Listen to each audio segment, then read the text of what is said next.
क्रूर जी जब हस्तिनापुर में विदुर से मिलकर आते हैं तो वे श्री कृष्ण से कहते हैं कि महात्मा विदुर आपके परम भक्त हैं और वे आपसे मिलने के लिए उतावले हुए जा रहे हैं। तब श्री कृष्ण कहते हैं कि मैं भी धर्मराज से मिलने के लिए उतावला हूँ। यह सुनकर अक्रूर जी पूछते हैं कि धर्मराज। तब श्री कृष्ण कहते हैं कि हाँ धर्मराज, जिन्हें मांडव ऋषि के श्राप के चलते इस धरती पर मनुष्य के रूप में जन्म लेना पड़ा। आओ जानते हैं मांडव ऋषि की कथा।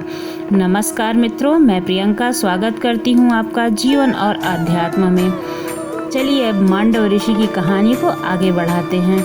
मांडव ऋषि एक महान तपस्वी ऋषि थे जो खांडव वन में अपने आश्रम की एक कुटिया में रहते थे। एक दिन कुछ लुटेरे दौड़ते हुए आए और उन ऋषि से कहने लगे कि कुछ लुटेरे हमारे पीछे लगे हुए हैं जो हमें जान से मारकर हमारा सभी धन लूटना चाहते हैं। हम व्यापारी हैं, आप हमारी रक्षा करें, हम आपकी शरण में आए हैं। आप यह धन अपनी कुटिया में छुपा लीजिए और हमें भागने का रास्ता बता दीजिए। मांडव ऋषि उन्हें व्यापारी समझकर उनकी सहायता करते हैं और कहते हैं कि ये धन उस कुटिया में छुपा दो और तुम वहाँ पीछे से भाग जाओ। ये लुटेरे धन छुपाकर भाग जाते हैं।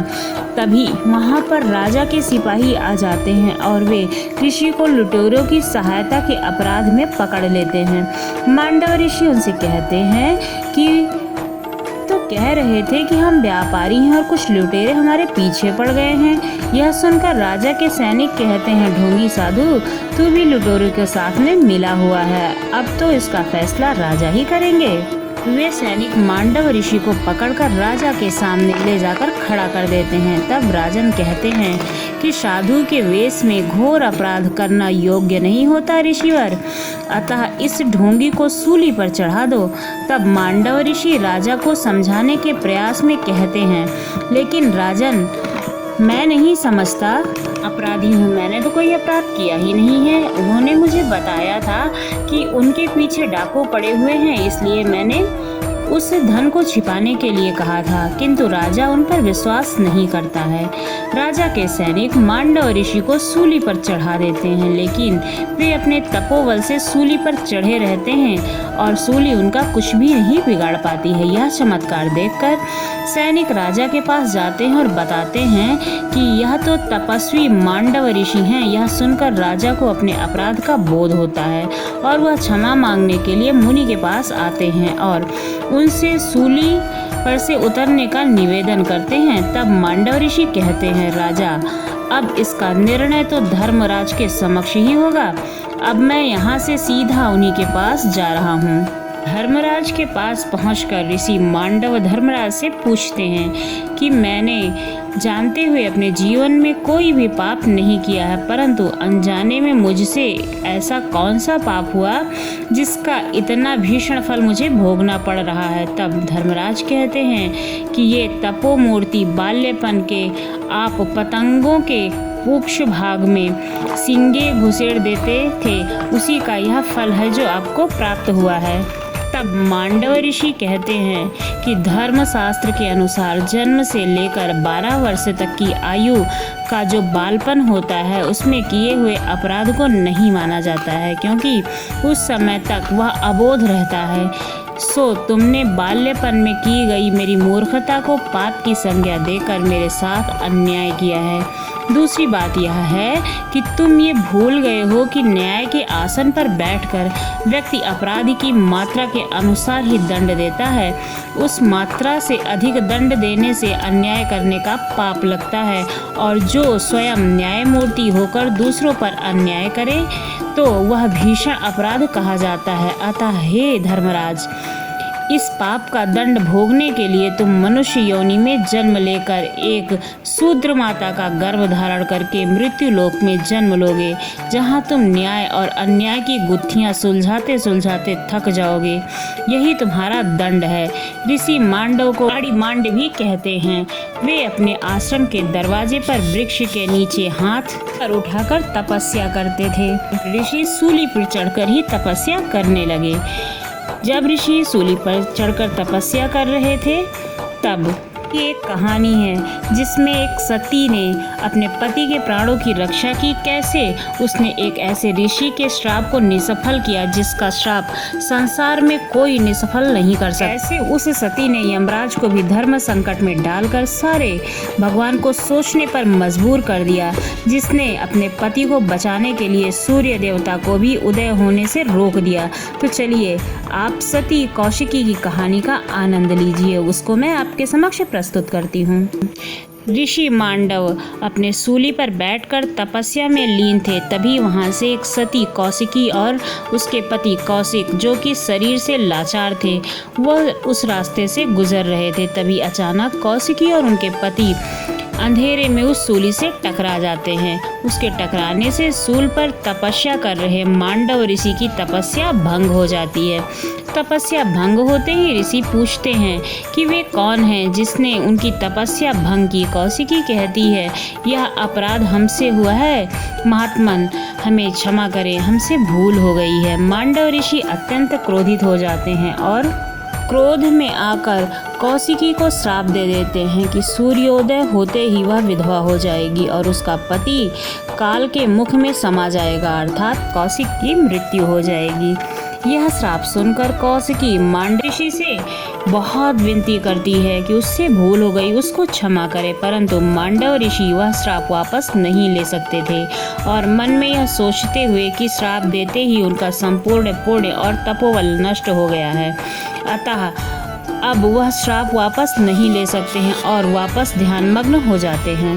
अब कौशिक और कौशिकी जैसे तैसे अपनी कुटिया में आते हैं। उधर सूर्योदय होने में कुछ ही घंटे बाकी होते हैं। कौशिकी उसी समय राजा के पास जाती है, परंतु राजा आराम कर रहे होते हैं। यह बोलकर राजा के पहरेदार कौशिकी को सुबह आने के लिए बोलते हैं। फिर कौशिकी राजगुरु के पास जाती है और उसको सारी बात बताकर उनसे आग्रह करती है कि उनको ऐसा वरदान दें जिससे मांडव ऋषि का दिया हुआ श्राप निसफल हो जाए, परंतु राजगुरु उन्हें यह कहकर मना कर देते हैं कि इस संसार में ऐसा कोई भी व्यक्ति नहीं है जो मांडव ऋषि के श्राप को निसफल कर सके और उनके श्राप को सफल कर सके। उनका श्राप अटल है और जो बोला है वो होकर ही रहेगा। वह इतना कहकर वापस अपने कक्ष में चले जाते हैं। उधर धर्मराज यह देखकर गहरी सोच में पड़ जाते हैं कि विधि के अनुसार अभी ना तो मांडव ऋषि की मृत्यु का समय है, न कौशिक की मृत्यु का। तभी धर्मराज के पास नारद जी आते हैं और पूछते हैं कि किस समस्या में उलझे हैं धर्मराज। धर्मराज जी कहते हैं, ऋषि श्रेष्ठ मांडव ऋषि ने कौशिक को श्राप दे दिया है, परंतु कौशिकी के पति की मृत्यु अभी दूर है, ये सोच रहा था। तभी नारद जी बीच में बोलते हैं, सोचिए मत धर्मराज, वैसा भी श्राप अभिशाप से बचकर रहना चाहिए। श्राप के अनुसार आज सूर्योदय होते ही आपको कौशिक के प्राण हरण कर लेने चाहिए। तब धर्मराज कहते हैं, परंतु यह तो विधाता के विधान के खिलाफ है। तब देवर्षि कहते हैं, यदि आपने श्राप का अनादर किया तो एक ऋषि के श्राप के विफल जाने का तात्पर्य है उसके वचन का मिथ्या हो जाना। और धर्मराज, यदि एक ऋषि का वचन मिथ्या हो गया तो तब कौन करेगा तपस्या और यज्ञ? भगवान की पूजा नहीं होगी, भक्ति नहीं होगी। क्या आप ऐसा चाहते हैं? तब धर्मराज बोलते हैं, नहीं, मैं यह कभी नहीं चाहता। और फिर देवर्षि नारद जी कहते हैं, तो बस आप मांडव ऋषि के श्राप का आदर करें और सूर्योदय होते ही कौशिकी के पति के प्राणों का हरण करें। और इतना कहकर नारद जी वहाँ से अंतर्ध्यान हो जाते हैं। इधर कौशिकी रोते रोते माता के मंदिर में जाती है और माता की प्रतिमा के आगे रोते हुए कहती है कि मैं हार गई हूँ माँ, सबके आगे हाथ जोड़ जोड़ कर मैं थक चुकी हूँ। मुझे निर्देश दें कि इतना बड़ा श्राप मुझे कैसे मिला और उसे कैसे छुटकारा पाया जाए। अब तक मुझे अपने पतिव्रत होने पर अभिमान था, परंतु अब वे जान ही चली जाएगी तो मैं एक साधारण नारी या अबला बनकर नहीं रहना चाहती। तभी देवी माँ की प्रतिमा से आवाज आती है और कौशिकी से माँ कहती हैं, जो अपनी रक्षा खुद नहीं करते उनकी रक्षा कोई नहीं करता है। तुम इतनी कमजोर हो जाओगी इसकी किसी ने कल्पना भी नहीं की थी। तुम सती हो, अबला नहीं, तुम नारी शक्ति हो। ब्रह्मा जी द्वारा दिए गए इस जीवन का तुमने इतना सदुपयोग किया है कि तुम अब एक शक्ति बन गई हो। जो तुम चाहो वो हो सकता है। की कहती हैं कि यदि वो चाहें तो सूर्य उदय ना हो तो क्या सूर्योदय नहीं होगा? तब माता रानी कहती हैं, तो सूर्य उदय कभी नहीं होगा अगर तुम चाहोगी। इतना सुनते ही कौशिकी खुश हो जाती है और वापस दौड़कर अपने पति कौशिक के पास आ जाती है। तभी उसे वहाँ यमदूत दिखाई देते हैं, जो कि कौशिक के प्राण लेने आए थे और सूर्योदय का इंतजार कर रहे थे। कौशिकी यमदूतों को रोकने को कहती है। यमदूत कहते हैं, हम तुम्हारे पति के प्राण लेने आए हैं, सूर्योदय होते ही मैं इनके प्राण लेकर जाऊंगा। तब कौशिकी कहती है, सूर्योदय होगा तब न ले जाओगे? इतना बोलकर कौशिकी नीचे रखे कमंडल से जल लेकर आठों दिशाओं सभी भगवान और प्रकृति को साक्षी मानकर कहती है, यदि वो सती है, उसमें थोड़ा भी सतीत्व है तो सूर्योदय कभी नहीं होगा। इतना कहते ही सभी और दूर दूर तक अंधेरा छा जाता है। आसमान में बिजलियां चमकने लगती हैं, चारों तरफ हाहाकार मच जाता है, धरती कंपन करने लगती है, इंद्र का आसन डोलने लगता है, पाताल लोक से लेकर यमलोक तक हिलने लगते हैं। सारे दैत्य, दानव, ऋषि, मुनि, देवता और सभी देवियां जो हैं वो कुछ समझ नहीं पाती हैं कि ये क्या हो रहा है। धर्मराज चिंता में डूब जाते हैं कि आज सूर्य देवता उजाला करना कैसे भूल गए। यदि आज सूर्योदय नहीं हुआ तो जिसके प्राण हरना है उसके प्राण वे कैसे हरेंगे। सारे देवी देवता, ऋषि, मुनि एकत्र होकर ब्रह्मा, विष्णु, महेश के पास जाते हैं और उनको पुकारते हैं और कहते हैं, आप हमारी रक्षा करें भगवान। तभी तीनों देवता वहां आते हैं। धर्मराज कहते हैं, सूर्य उदय न होने के कारण उनका सारा लेखा जोखा उथल पुथल हो गया है। जिसके प्राण हरने थे वे प्राण नहीं त्याग रहे हैं। समय का ज्ञान न रहने से तीनों लोकों का काम रुक गया है। जिस आत्मा को जन्म लेना था वो जन्म नहीं ले पा रही है। इस संकट से बचाइए प्रभु, और आपकी भी जो लीला है उसे जल्द पूरा कीजिए। भगवान शंकर कहते हैं विष्णु जी से, क्यों आपने मांडव ऋषि को सूल पर लटका दिया? क्यों उस सूल से कौशिकी और कौशिक को टकराने दिया और फिर कौशिकी के हाथों सूर्योदय होने से क्यों रोका? यह सब उन्हें भी समझ नहीं आ रहा था। कृपया इस संकट से सभी को निकालने की कृपा करें। ब्रह्मा जी कहते हैं, वह कौशिकी के पास गए थे परंतु वह कौशिकी की मांग को पूरी नहीं कर सकते हैं। वह मांडव ऋषि के श्राप का अनादर नहीं कर सकते हैं। सभी देवता विष्णु जी से कहते हैं कि आप ही कुछ कीजिए। विष्णु जी कहते हैं, एक सती के श्राप को निसफल करना उनके वश में नहीं है।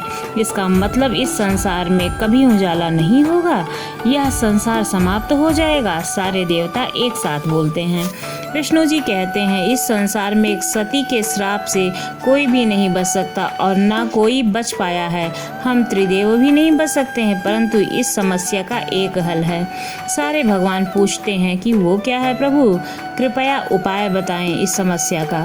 तब विष्णु जी कहते हैं कि एक सती के श्राप को एक सती ही खत्म कर सकती है। देवी देवता कहते हैं, ऐसी सती कहाँ होगी जो इस संसार को बचाने के लिए देवी कौशिकी से बात करे, उन्हें समझा सके, जो हमारी मदद करे। तभी नारद मुनि कहते हैं, वो इसी सती को जानते हैं। धरती पर महर्षि अत्रि की पत्नी देवी अनुसुईया हैं। वो कौशिकी जैसी ही सात्विक, पवित्रता और सती हैं। विष्णु जी कहते हैं, सभी देवी देवता से कहते हैं कि आप लोग देवी अनुसुईया के पास जाइए और उनसे विनती करें और उन्हें समझाएं कि धरती पर आए हुए इस संकट से उन्हें निकालने की कृपा करें। सारे देवी देवता मिलकर अनुसुईया जी के पास जाते हैं, उन्हें प्रणाम कर सारी बात बताते हैं और उनसे आग्रह करते हैं कि उनके जैसी एक और सती है जिन्होंने सूर्य देवता को निकलने से रोक दिया है, इसलिए आप उनके पास जाकर विनती करें और उन्हें अपना श्राप वापस लेने के लिए मनाएं, जिससे इस संसार को बचाया जा सकता है,